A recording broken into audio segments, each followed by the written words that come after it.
শক্তিশালী রাষ্ট্র নরেন্দ্র দামোদর দাস মোদীর নেতৃত্বে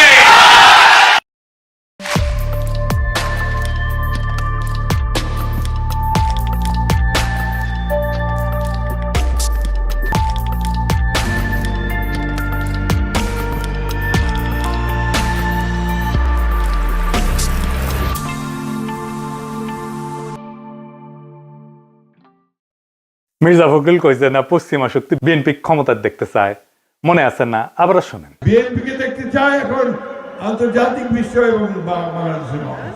আচ্ছা, আপনাদের মনে ইচ্ছা আছে না ভারত কাকে বাংলাদেশে ক্ষমতায় দেখতে চায়? আমি আজ দেখামো ভারত কাক ক্ষমতার দেখতে চায়। কোন ষড়যন্ত্র তত্ত্ব না, একেবারে ফ্যাক্ট দিয়ে দেখামো ইন্ডিয়া কাক ক্ষমতার দেখতে চায়। তাহলে আমগারে কোনটি দেখা লাগবি? যে দেখা লাগবি ইন্ডিয়া মিডিয়ায়, ইন্ডিয়ান বুদ্ধিজীবীদের কথায়, ইন্ডিয়ান পলিটিশিয়ানদের কথায়, তাদের ডিপ্লোম্যাটিক ভাষায়, আর দেখা লাগবি আন্তর্জাতিক থিঙ্ক ট্যাঙ্কের নিরপেক্ষ বক্তব্যে। আসেন দেখি ইন্ডিয়ান মিডিয়া থিঙ্ক ট্যাঙ্ক কি করছে। থিঙ্ক ট্যাঙ্কি শুনলে আমার আবার গুয়ের ট্যাঙ্কের কথা মনে হয়ে যায়। যাই হোক, আসেন দেখি। প্রথমে দেখি টিভিএস এর একটা স্টোরি। মোটামুটি সবকিছু একসাথে করার চেষ্টা করেছে তারেক রহমানের দেশে আসা নিয়ে ইন্ডিয়ান মিডিয়ান নিউজ গুলো। টাইটেল দিছে Tarique Rahman home coming, a view from India. Tarique রহমানের দেশে ফেরা ভারতের দৃষ্টিতে। তারা বলতেছে এটা potentially game changing political moment, মানে রাজনীতির গতিপথ বদলাই দিতে পারে এমন মুহূর্ত। এখানে ওরা করছে, একটা পত্রিকা লিখেছে, ইংরেজিতে লিখেছে, ইংরেজি যেহেতু লিখেছে ঠিকই লিখেছে, তাই না? এটা বাংলা করলে বোঝা যায়। সাম্প্রতিক কিছু ইঙ্গিত থেকে বোঝা যাচ্ছে যে বিএনপি এবং ভারতের মধ্যে সতর্কভাবে সম্পর্ক পুনর্গঠনের একটা সম্ভাবনা তৈরি হয়েছে, যা দুইটা সাম্প্রতিক ঘটনার উপরে ভিত্তি করিয়া। প্রথমত উল্লেখ করা হয়েছে যে ডিসেম্বরের শুরুতে ভারতের প্রধানমন্ত্রী নরেন্দ্র মোদী খালেদা জিয়ার অবনতিশীল স্বাস্থ্যের বিষয়ে উদ্বেগ প্রকাশ করেন এবং সব ধরনের সহায়তা দেওয়ার প্রস্তাব দেন। এর জবাবে বিএনপি দ্রুতই প্রকাশ্যে এই উদ্যোগকে স্বাগত জানায় এবং মোদীর প্রতি তাদের আন্তরিক কৃতজ্ঞতা প্রকাশ করে। পর্যবেক্ষকদের মতে এই বিনিময়কে দুই পক্ষের সম্পর্ক উষ্ণ হওয়ার একটা ছোট হইলেও তাৎপর্যপূর্ণ সংকেত হিসাবে দেখা হচ্ছে। ভারতীয় কর্মকর্তারা হয়তো রহমানের, মানে তারেক রহমানের নেতৃত্বাধীন বিএনপিকে বাংলাদেশের জন্য আরো প্রেডিক্টেবল, উদারপন্থী এবং গণতান্ত্রিক বিকল্প হিসাবে দেখতে পারেন। এইবার আমরা সুবীর ভৌমিকের বক্তব্যটা দেখে আসি। হ্যাঁ, ভারত বাংলাদেশে কোন সরকার চাইবে? খুব সোজা উত্তর আমি তোমায় দিয়ে দিচ্ছি। Awami League is not in election, next best option is BNP, obviously not Jamaat. তারা অলরেডি 50 লাখ লোক নিয়ে জেহার টেয়াদের হুমকি দিচ্ছে। ফলে জামাত অবভিয়াসলি ইন্ডিয়া চাইবে না। অত অনেক কথা, ডিপ্লোম্যাটিক কথা বলে তো লাভ। কানেকশনটা হচ্ছে 71। আমরা একসাথে, আমার সৈন্য এবং মুক্তিযোদ্ধারা রক্ত ঝরিয়েছে, সেই সুবাদে Awami League. This is the historical fact. তো এই জায়গাতে হঠাৎ করে আজকে অন্য কিছু ডাইনামিক্স চলে আসবে, এটা তো আশা করাটাও ভুল। কিন্তু যে গভর্নমেন্ট আসবে তার সাথে ইন্ডিয়াকে তো ডিল করতে হবে। দেখেছেন? এবার আরেকটা স্টোরি দেখি। ঢাকার রাজনীতি শেখ হাসিনার বাইরে সরে যাওয়ায় ভারত হাত বাড়াচ্ছে বাংলাদেশ জাতীয়তাবাদী দলের দিকে। এখানে বলা হয়েছে মোদী যে খালেদা জিয়ার স্বাস্থ্যের খোঁজ নিচ্ছে, সেটা হইতেছে সিগন্যাল যে বিএনপির সাথে এনগেজ হইতেছে ইন্ডিয়া হাই লেভেলে। বুঝে চাও? ডেকান হেরাল্ডে কয়া হইতেছে বাংলাদেশে শেখ হাসিনার বিকল্প হিসেবে তারেক রহমানের বিএনপির দিকে ঝোঁকের ইঙ্গিত দিচ্ছে ভারত। তো এই যে সম্পর্ক, এটা অনেক আগে থেকে শুরু হয়েছিল। এইটা ইন্ডিয়ান ফরেন মিনিস্ট্রির ব্রিফিং এ একটা প্রশ্ন ওঠে। একজন জার্নালিস্ট এটা প্রশ্ন করে। এইটা প্রথম আলো রিপোর্টেই আসছে। এটা বলতেছে, একজন সাংবাদিক প্রশ্ন করেন 2018 সাল থেকে ভারত লন্ডনে অবস্থানরত বিএনপির নেতৃত্বের সঙ্গে যোগাযোগে ছিল এমন প্রতিবেদন বিষয়ে, পাশাপাশি বিএনপির কোন নেতা বাংলাদেশে ফেরার আগে ভারতের ক্লিয়ারেন্স নিয়ে কি কোনো আলোচনা হয়েছিল কিনা এ বিষয়ে প্রশ্ন করে। বিএনপির প্রিয় প্রথম আলোতেই এটা আছে। এটা এমনকি ইন্ডিয়ার ফরেন মিনিস্ট্রির ওয়েবসাইটও আছে এই আলাপটা। আর এটা রিপোর্ট করেছে ইকোনমিক টাইমস। এটি করছে নতুন সমীকরণের প্রেক্ষাপটে খালেদা জিয়ার ভারতের প্রতি রাজনৈতিক উত্তরাধিকার নরম হয়েছে। এটা ইংরেজিটা খটোমটো হয়েছে, মানে খালেদা জিয়ার উত্তরাধিকারী ভারতের প্রতি নরম হয়েছে। ডিপ্লোম্যাট একটা রিপোর্ট করেছে, জিয়ার জন্য মোদী আন্তরিক প্রার্থনা জানাইছেন এবং বলছেন যে ভারত বিএনপি চেয়ারপারসনকে, যিনি সংকটজনক অবস্থায় আছেন, সম্ভব সব ধরনের সহায়তা দিতে প্রস্তুত। জিয়াকে পাঠানো তার বার্তাটি শুধু সৌজন্যতার সীমায় আটকে নাই বলেই মনে হয় এবং অঞ্চল জুড়ে বিশ্লেষকরা দ্রুতই এর রাজনৈতিক গুরুত্ব অনুধাবন করেছেন। এটি ব্যাপকভাবে প্রতীকী হইলেও সচেতনভাবে কূটনৈতিক উদ্যোগ হিসেবে ব্যাখ্যা করা হয়েছে। একটি সংকেত যে ভারত বাংলাদেশের পরবর্তী সরকারের সঙ্গে উষ্ণ সম্পর্ক গড়ে তুলতে প্রস্তুত, যা এই মুহূর্তে জিয়ার বিএনপি গঠন করতে পারে বলে মনে হইতেছে।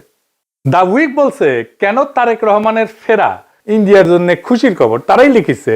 এটা খুব ইন্টারেস্টিং রিপোর্ট করছে ইন্ডিয়ান এক্সপ্রেস। এটা প্রিমিয়াম কন্টেন্ট, মানে আপনাকে টাকা দিয়ে পড়া লাগবে। শিরোনাম হইতেছে, দশকের পর দশক প্রতিক্রিয়াশীল নীতির পর ভারতের প্রতি নিজেদের অবস্থান পুনর্নির্ধারণের সুযোগ পেয়েছে বিএনপি। বাবা, মেলা সুযোগ দিছে, তারা কি এই মুহূর্তটি কাজে লাগাতে পারবে? একদম শেষে বলছে, ভবিষ্যতে যদি ফেব্রুয়ারি নির্বাচনে বিএনপি জয় হয়, তাহলে ভারতের যে বিএনপির সঙ্গে তখন কাজ করতে হইতে পারে, সেই বিএনপি নিঃসন্দেহে আগের চেয়ে ভিন্ন হবে, নিঃসন্দেহে আগের চেয়ে ভিন্ন হবে, এবং সম্ভবত সহযোগিতার ক্ষেত্রেও আরো বেশি অনুকূল এবং গ্রহণযোগ্য হবে। আবার একটা জিনিস কথা বলছে, খুব ইন্টারেস্টিং কথা। বিএনপি স্ট্র্যাটেজি ঠিক করে দিচ্ছে। বিএনপি এই পথে কতটা অগ্রসর হবে তা অনেকটাই নির্ভর করবে দলটির পপুলিস্ট আবেগকে তুষ্ট করার প্রয়োজন এবং একই সঙ্গে রাজনৈতিক পরিসরটা জামাতের হাতে ছেড়ে না দেওয়ার কৌশলগত হিসাবের উপরে। বিশেষত গত এক দশকের বেশি সময় ধরে রাজপথের শক্তির উপরে নির্ভর করার অভিজ্ঞতার পর একই সঙ্গে বিএনপিকে সবসময় সচেতন থাকতে হবে আওয়ামী লীগের ক্ষমতায় ফেরার পথ তৈরির প্রচেষ্টা সম্পর্কে। শেষ পর্যন্ত ইতিহাস বলে দেয়, যদি বিএনপি 15 বছর ধরে প্রায় গোপন অবস্থায় থেকে নেতৃত্বের একটা বড় অংশ নির্বাসনে বা গৃহবন্দী থাকা সত্ত্বেও আবার জাতীয় রাজনীতির কেন্দ্রমঞ্চে ফিরে আসতে পারে, তবে আওয়ামী লীগও ঠিক তেমনটাই করতে সক্ষম। মানে বলে দিতেছে, মনে রেখো, আওয়ামী লীগ আবার ফিরে আসতে পারে। বাংলাদেশের রাজনীতিতে আওয়ামী লীগকে সমঝেছিল। এইবার দেখি ইন্ডিয়ানদের বিদেশি পোর্টালে কি বলছে বিএনপি নিয়ে। ইউরেশিয়া বলতেছে, ইংরেজি যেহেতু কয়েছে ঠিকই গেছে, তাই না? ভারত এবং বিএনপি উভয় উগ্র ইসলামপন্থী জামাত ইসলামীকে দূরে রাখার বিষয়ে আগ্রহী। এর লক্ষ্য হইল ভারত বাংলাদেশের সাথে ক্ষতিগ্রস্ত সম্পর্ক পুনর্গঠন করা এবং নিষিদ্ধ আওয়ামী লীগের রাজনৈতিক বৈধতা পুনঃপ্রতিষ্ঠার জন্য একটা সুযোগ সৃষ্টি করা। বুঝতে চাও? মানে আওয়ামী লীগকে আবার ফিরে আনার সুযোগ সৃষ্টি করার জন্য বিএনপির সাথে কাজ করবে ইন্ডিয়া। এবার দিকে আন্তর্জাতিক সংস্থার রিপোর্ট, ইন্টারন্যাশনাল ক্রাইসিস গ্রুপ। এটা একটা স্বাধীন অলাভজনক প্রতিষ্ঠান, আন্তর্জাতিক সংস্থা বলে বলা হয় আর কি। এটা নিরাপত্তা বিশ্লেষণ করে, রাজনৈতিক অস্থিতিশীলতা নিয়ে রিপোর্ট ছাপে, বিশ্বজুড়ে সংঘাত এটা নিয়ে রিপোর্ট ছাপে। তারা গবেষণাও করে, মাঠ পর্যায়ের তথ্য, কূটনৈতিক নেটওয়ার্ক, বিভিন্ন দেশের রাজনৈতিক পরিস্থিতি নিয়ে রিপোর্ট প্রকাশ করে। এবং এই ইন্টারন্যাশনাল ক্রাইসিস গ্রুপ ভারতের উপর নিয়মিত রিপোর্ট প্রকাশ করে, বিশেষ করে কাশ্মীর, দক্ষিণ এশিয়ার নিরাপত্তা, ভারত পাকিস্তান সম্পর্ক, মানবাধিকার এবং আভ্যন্তরীণ রাজনৈতিক উত্তেজনা নিয়ে। এরা লিখিচ্ছে, এটিও মনে হয় যে বাংলাদেশের রাজনৈতিক শক্তিগুলোর মধ্যে এই দলটি ভারতীয় স্বার্থ এবং উদ্বেগকে সম্মান জানাতে সবচেয়ে বেশি আগ্রহী ও গ্রহণযোগ্য অবস্থানে রয়েছে। অতীতে দলটিকে প্রায় ভারত বিরোধী হিসেবে দেখা হইলেও সাম্প্রতিক সময়ে তারা নিজেদের অবস্থান সংযত করার উদ্যোগ নিছে, জামাতে ইসলামের সঙ্গে দূরত্ব সৃষ্টি করছে এবং আওয়ামী লীগ যে ধর্মনিরপেক্ষ রাজনৈতিক পরিসরটি আগে দখলে রেখেছিল তার একটি অংশ দখলের দিকে অগ্রসর হয়েছে। বুঝছাও? আচ্ছা, এইবার আসেন বাংলাদেশের ভিতরে ইন্ডিয়ান ইন্টারেস্ট কি বলে সেটা দেখি। বাংলাদেশে কারা ভারতের স্বার্থ রক্ষাকারী? বাংলাদেশের দুইটা পত্রিকা মূলত ভারতের স্বার্থ রক্ষাকারী, বন্দের আলো আর দিল্লি স্টার। এরা এখন তো বিএনপির ক্ষমতা আসার কথা বলতেছে, বিএনপির গুণগান এমন ভাবে গাইতেছে যে মনে হইতেছে এটার মালিক এখন বিএনপি। এরা যাকে ক্ষমতায় দেখতে চাইবে, মনে রাখবেন ইন্ডিয়া তাদের ক্ষমতায় দেখতে চাইতেছে। আপনারা দেখবেন প্রথম আলো, দিল্লি স্টার ক্রমাগত বিএনপির নেতাদের, বুদ্ধিজীবীদের লেখা ছাপতেছে। আপনি দেখতে থাকবেন, এরপরে শুরু হবে যারা এতদিন আওয়ামী লীগের পক্ষে লিখতো, সোহরাব হোসেন, টোহরাব হোসেন ইত্যাদি। মিজানুর রহমান তো মারা গেছে, সে থাকলে আর সেও লেখা শুরু করতো। তারা প্রথম আলোতে বিএনপির পক্ষে লিখতো। তাই প্রথম আলো, ডেইলি স্টার ভারতের রাজনৈতিক অবস্থানের এটা লিটমাস টেস্ট। জানেন তো লিটমাস টেস্ট এটা কেমিস্ট্রির কথা, ক্ষার আর অম্ল চেনে আর কি, এটা কাগজ দিয়া।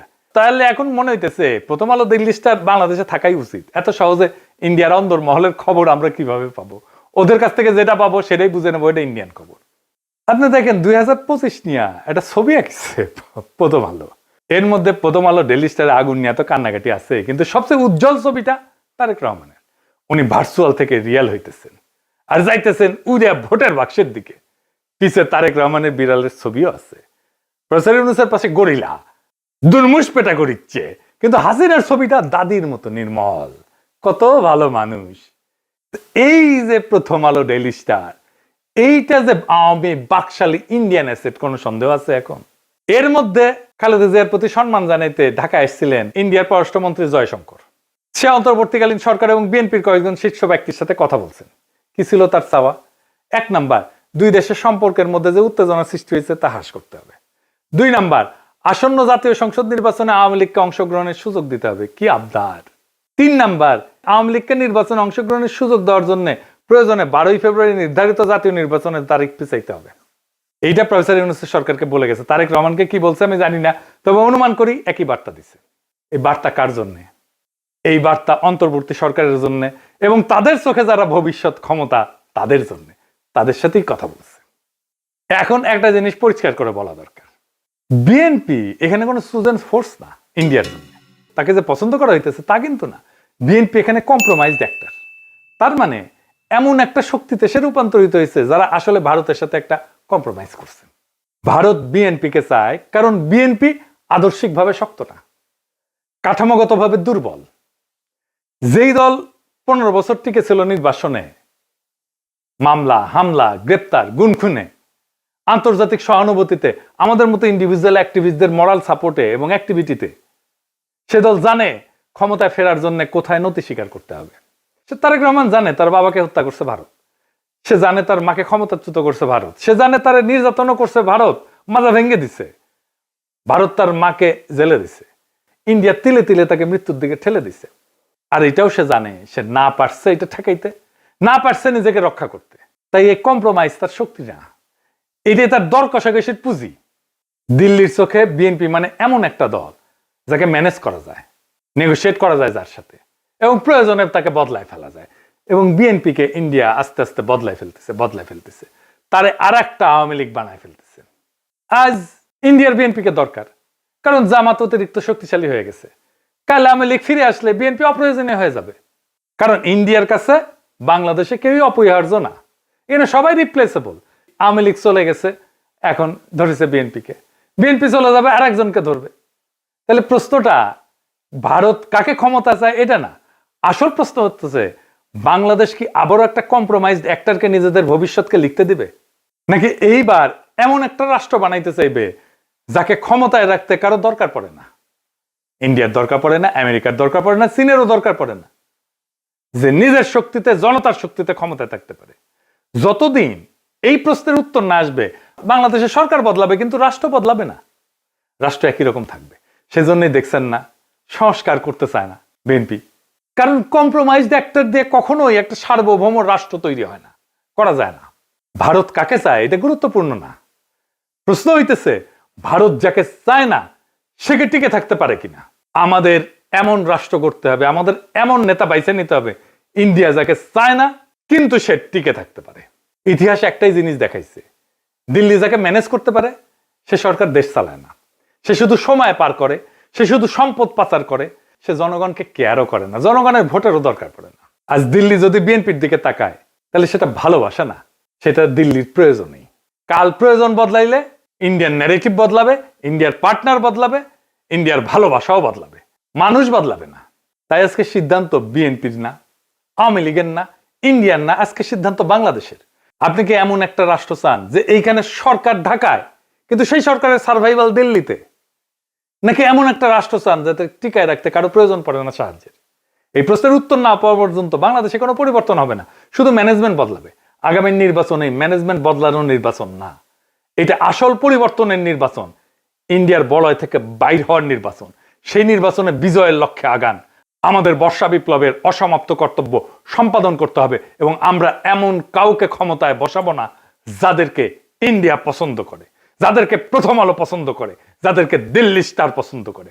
আমরা এমন কাউকে ক্ষমতায় আসবো যারা প্রথম আলো, দিল্লি স্টার, ইন্ডিয়া সবার চোখে চোখ রেখে বাংলাদেশের মানুষের সাথে লড়াই করতে পারবে। ইনকিলাব জিন্দাবাদ।